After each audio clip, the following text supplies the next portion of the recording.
Bem, olá alunos. Eu vou nessa aula finalizar a nossa discussão sobre história da biogeografia, né? Na semana passada a gente discutiu, deixa eu voltar aqui, até regras biogeográficas, como essa aqui do Gogger, né, por exemplo. E eu falei da regra de Reeds, do trabalho que nós publicamos na Nature, que mostra a relação de fungos micorrízicos arbusculares endo e ectomicorrízicos e de plantas que fazem associação com bactérias do gênero Rhizobium, né?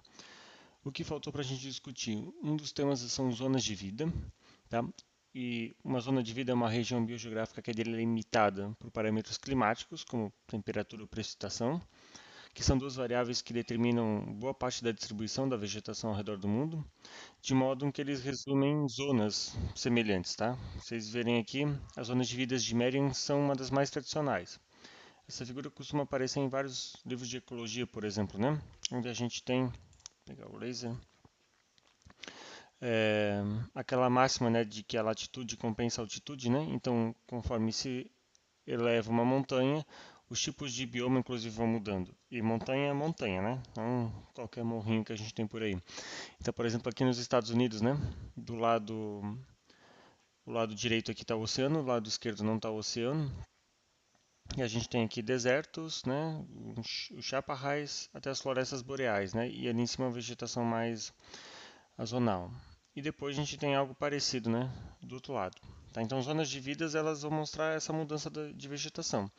O Merwin criou esses primeiros gráficos, mas o Humboldt é o campeão e quem definiu primeiro essas categorias, né, como a gente já viu na aula passada. Tá? Aqui é só uma outra representação de como é nos Estados Unidos, né, uma zona de vida dependendo da altitude, né, até 4 quilômetros, né, 4.000 metros, uma região alpina, tipo uma tundra ali em cima, a vegetação depois de pinheiros entre 2 e 3 mil metros, mais ou menos, tá? O mais completo, na verdade, zona de vida é o sistema do Holdridge, que trabalha não com uma representação gráfica como aquela, mas ele ilustra três variáveis ambientais. Uma delas é o potencial de evapotranspiração, ou seja, quanto de água a energia pode retirar do sistema. Então, imagina quanto de água evapora. A umidade, né, a quantidade de água no sistema, e a precipitação. Tá? Então, em ambientes, olha só, superúmidos, com precipitação anual acima de 16 mil milímetros, que é 1.600 centímetros, né, a gente tem florestas tropicais. Do oposto, né, a gente vai encontrar, e o potencial de evapotranspiração é bem baixo, né? Do oposto, onde há um alto potencial de evapotranspiração, e a gente tem uma umidade baixa e uma precipitação baixa, desertos.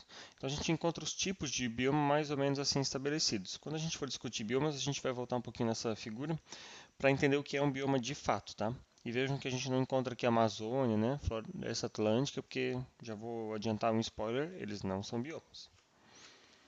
Tá? E o que aconteceu no final, ou no começo do século XX, né? Na verdade, a gente teve algumas pessoas importantes, o Simpson, Homer e Colbert.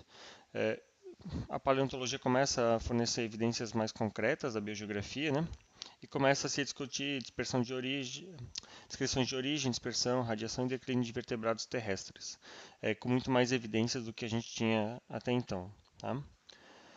E nessa primeira metade do século passado, já, né, questões comuns como o centro de origem ainda eram feitas.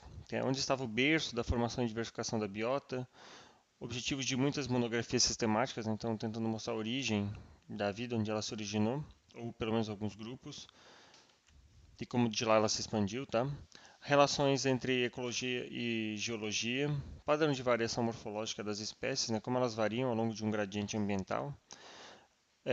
A teoria moderna evolutiva aparece, então começa a se discutir questões evolutivas com mais profundidade.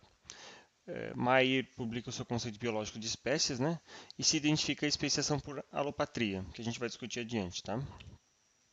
E por fim, no finalzinho da metade do século passado, como eu já falei, mais ou menos por 1950, 60, as pessoas aceitam a deriva continental. Então agora eu vou discutir um pouquinho a deriva continental no próximo vídeo.